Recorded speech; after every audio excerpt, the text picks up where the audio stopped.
Darut Taqwa rahimakumullah.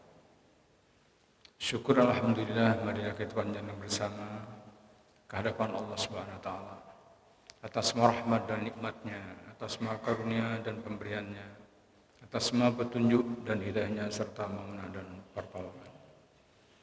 Alhamdulillah kita semuanya ditakdir oleh Allah bertemu dengan bulan suci Ramadan ini dan dapat melaksanakan perintah Allah pagi ini dengan sebaik-baiknya.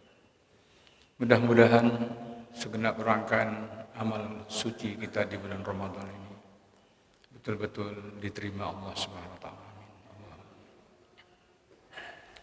Salat subuh yang baru kita lakukan bersama disaksikan oleh dua kelompok sip malaikat yang ditugaskan oleh Allah untuk meliput dan memantau keadaan di bumi. Sip siang dan sip malam. Pergantiannya pada saat waktu subuh. Sebelum malaikat yang bertugas pada siang hari datang, itu malaikat yang bertugas malam hari sedang meliput sibuk-sibuknya menunggu kedatangan kita di masjid yang kita cintai. Untuk meliput hamba Allah, apa yang dilakukan pertama kali setelah dia bangun tidur, apa yang dilakukan pertama kali ketika mengawali pagi harinya atau awal harinya dalam kehidupan itu. Ternyata malaikat siang, malaikat yang bertugas pada malam hari tidak beranjak dulu sebelum mengetahui apa yang dilakukan hamba Allah pada pagi hari itu, pada awal kehidupannya itu. Dipantau, dilaporkan kepada Allah Subhanahu wa taala, ya Allah, si fulan kutemukan terakhir aku liput dunia ini, bumi ini, hambamu yang bernama si fulan melaksanakan sholat subuh berjamaah di masjid bersama-sama jamaah yang lain. Dan malaikat yang bertugas pada siang hari sebelum subuh sudah datang untuk memantau apa yang kira-kira dilakukan oleh hambanya pada pagi hari itu.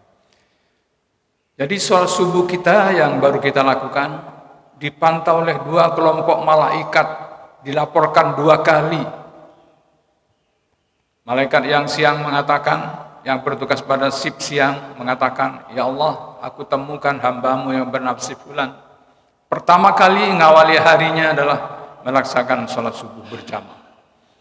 Oleh karenanya, sholat subuh ini mendapatkan bonus pahala dari Allah Subhanahu wa taala, sama dengan orang yang melaksanakan ibadah semalam suntuk, ibadah sunnah semalam penuh.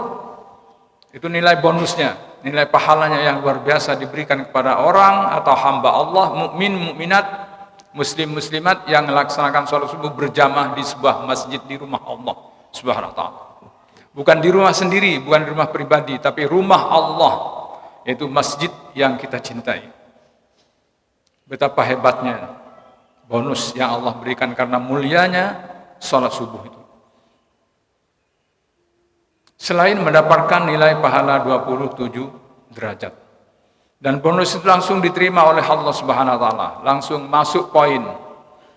Kalau kita ibaratkan rekening, langsung masuk rekening pahala kita dunia dan akhirat. Mudah-mudahan sholat subuh yang baru kita lakukan ini betul-betul tulus ikhlas kita lakukan dengan sebaik-baiknya, betul-betul semata karena mendekatkan diri kepada Allah Subhanahu wa taala. Amin ya rabbal alamin. Ma'asyiral muslimin rahimakumullah. Bulan Ramadan ini adalah bulan yang penuh rahmat Allah, penuh ampunan Allah, penuh fadilah yang dilipat gandakan pahalanya oleh Allah Subhanahu wa taala. Setiap amal ibadah kita, setiap amal sunnah kita dilipat gandakan berkali-kali di bulan suci Ramadan ini. Dan itu tidak pernah diberikan oleh Allah di luar bulan suci Ramadan. Oleh karenanya marilah kita rebut fadilah Ramadan ini dengan sebaik-baiknya. Betul-betul kita siapkan diri, siapkan mental, siapkan kesempatan, siapkan jasmani rohani kita untuk mengisi kegiatan Ramadan ini dengan amal sunnah dengan sebaik-baiknya. Baik apakah itu salat tarawih, salat witir, tadarus Al-Quran, berbanyak sedekah, kemudian iktikaf.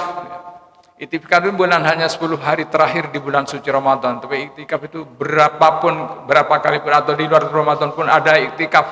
Tapi yang marak jamaah kita ini adalah iktikafnya 10 hari terakhir, terutama pada malam ganjil untuk menanti datangnya Lailatul Qadar. Padahal perintah iktikaf itu bukan hanya pada saat menanti turunnya Lailatul Qadar atau munculnya atau hadirnya malam Lailatul Qadar. Apa yang dilakukan pada waktu kita iktikaf? Muhasabah, merenung dan merenung. Yang direnungkan bukan tentang nasib duniawi kita, tapi nasib akhirat kita. Para jamaah yang dipanggil oleh Allah, yang disuruh oleh Allah adalah sosok rohania kita oleh Allah. Ya ayyuhalladzina amanu, wahai orang-orang yang beriman. Itu sosok pribadi kita, sosok iman kita yang betul-betul dipanggil, diseru oleh Allah untuk datang beribadah pada Allah Subhanahu wa taala, khususnya di bulan suci Ramadan. Apa tujuannya? La'allakum tattaqun, agar kalian semakin bertakwa pada Allah Subhanahu wa taala.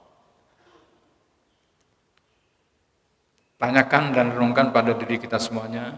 Perjalanan Ramadan sudah sekian tahun kita lalui, kita laksanakan, kita isi kegiatannya dengan sebaik-baiknya.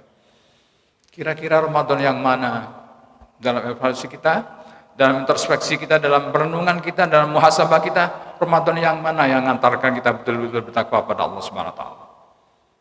Tentu tidak semua orang yang berpuasa dengan rajin mulai tanggal 1 Ramadan sampai akhir Ramadan, sepanjang hari dari sejak terbit fajar sampai terbenam matahari, bukan hanya itu. Kalau hanya itu semuanya lulus, semuanya sukses berpuasa Ramadan. Tapi yang la'allakum tattaqun tentunya orang khusus yang betul-betul dapat mengantarkan pribadinya punya level tertinggi di hadapan Allah Subhanahu wa taala. Itu level muttaqin. Takwa pada Allah itu betul-betul dihormati Allah, dimuliakan Allah Subhanahu wa taala. Allah katakan inna akramakum indallahi atqakum, sesungguhnya orang yang paling mulia di antara kalian semuanya adalah orang-orang yang bertakwa padaku. Kaum muslimin rahimakumullah, marilah kita betul-betul evaluasi perjalanan Ramadan ini sudah sekian hari kita lalui. Kira-kira yang dapat nyentuh hati kita, mengantarkan kita mencapai level yang terbaik di hadapan Allah muttaqin itu kira-kira seperti apa, dan kira-kira siapa diri kita? Betulkah kita tergolong seperti itu? Tanyakan dan tanyakan, renungkan dan renungkan. Jangan segera puas atau cepat puas. Saya sudah berpuasa Ramadan dari sejak terbit fajar sampai terbenam matahari, sudah lulus tidak makan dan tidak minum, dan tidak melakukan perbuatan hubungan suami istri yang sah di dalam siang hari Ramadan. Pertanyakan, kira-kira lisan kita ini masih mempergunjingkan orang? Hati kita masih sakit hati dengan orang, sakit hati dengan seseorang, atau masih sedang dengki dengan orang lain, ataukah kita sedang mudah marah? Walaupun marah itu tidak dikeluarkan dari lisan kita, dalam ekspresi jasmaniah kita, tapi marah dalam hati itulah yang paling berbahaya. Tanyakan pada diri kita. Komentari orang lain, ada orang lewat dikomentari, ada orang gini dikomentari gini. Ada orang seperti itu. Yang komentar bukan lisannya, tapi hatinya. Karena sosok yang dipanggil oleh Allah, disucikan oleh Allah adalah sosok rohani kita, bukan sosok fisik kita. Kalau jasmani kita ini banyak yang ngerti, banyak yang mengetahui, sehingga diingatkan kita oleh teman kita, oleh saudara kita, oleh dataran kita, dan semacamnya. Tapi sosok rohani itulah rahasia Allah Subhanahu wa taala. Kita bisa saja berbuat dolim pada orang lain dalam sosok rohani kita, atau sosok rohani kita seringkali berbuat dolim, tapi kita tidak ngerti, jasmani kita tidak ikut. Itulah yang dipanggil Allah la'allakum tattaqun. Sosok rohani inilah yang seru oleh Allah untuk dekat dengan Allah Subhanahu wa taala. Pertanyakan bapak-bapak dan ibu-ibu, saudaraku yang mulia rahimakumullah, semampang kita masih ada di awal Ramadan, supaya akhir Ramadan yang bakal kita tempuh ini betul-betul mengantarkan kita mencapai derajat mulia di hadapan Allah, yaitu derajat takwa muttaqin. Tegas Allah katakan itu, saya ulang lagi, la'allakum tattaqun, agar sosok rohaniamu betul-betul beriman dan bertakwa kepada Allah Subhanahu wa taala. Masyaallah hadirin rahimakumullah. Kalau kita mau berjujur diri, merenung dan mengevaluasi pribadi kita, introspeksi diri kita, rasanya sulit sih. Rasanya kita ini belum tergolong pada derajat muttaqin. Baru saja formalitasnya. Baru formalitas ibadah puasa ini baru formalitasnya. Baru tidak makan dan tidak minum. Belum mencapai derajat muttaqin. Kata Rasulullah, kam min shaimin laisa lahu min syamihi illal ju' wal atash. Betapa banyaknya umatku yang berpuasa di bulan suci Ramadan, tapi laisa lahu min syamihi, mereka tidak dapat apa-apa dari puasanya itu illal ju' wal atash, selain lapar dan dahaga. Ya Allah, subhanallah. Kalau kita ingat hadis itu, himbauan apa pernyataan Rasulullah seperti itu, kita ada di mana sih posisi puasa kita ini? Oleh karenanya inilah yang patut kita renungkan, yang kita muhasabah, karena bulan Ramadan ini bulan yang diciptakan oleh Allah untuk banyak muhasabah orang-orang mukmin, orang-orang muslim, muslimin muslimat dan mukminin mukminat, agar benar-benar kelak betul-betul mendapatkan predikat muttaqin. Dan yang terpenting lagi, kita ini dalam menghadapi ajal yang bakal menjemput diri kita semuanya dalam keadaan husnul khotimah. Itu luar biasa permintaan kita, permohonan kita yang paling hebat. Tidak ada hebatnya yang sehebat husnul khotimah. Mati dalam keadaan husnul khotimah, mengakhiri perjalanan hidup dengan husnul khotimah. Harta benda tidak ada gunanya, tidak akan mampu mengantarkan kita menjadi husnul khotimah. Tapi iman takwa kita, pendekatan diri kita pada Allah, itulah yang mengantarkan kita mati kita dalam keadaan husnul khotimah. Kita seringkali berdoa pada Allah, ya Allah berilah kami ibadah yang istiqomah. Kuatkanlah ya Allah kami beribadah dengan istiqomah. Kalau mati satu saat husnul khotimah dan dosa kita mendapatkan maghfirah dari Allah Subhanahu wa taala. Tetapi tindak tanduknya yang belum ke sana, Pak. Permintaannya sangat hebat. Tapi tindak tanduk kita yang belum mengarah kepada husnul khotimah. Kepada ibadah yang istiqomah. Kepada posisi dosa kita dapat maghfirah. Malah justru berbuat dosa, melakukan perbuatan maksiat, malah bangga dan bahagia dengan kemaksiatannya kepada Allah. Na'udzubillah min dzalik. Kaum muslimin masyaallah hadirin rahimakumullah. Mudah-mudahan Allah membimbing kita ke jalan yang benar, ke jalan ridha Allah Subhanahu wa taala, dan mudah-mudahan kalau kita memang dikehendaki oleh Allah bertemu dengan ajal kita, semoga betul-betul husnul khotimah, mendapatkan ridha Allah Subhanahu wa taala. Amin ya rabbal alamin. Kurang lebihnya mohon maaf, billahi taufik wal hidayah. Assalamualaikum warahmatullahi wabarakatuh.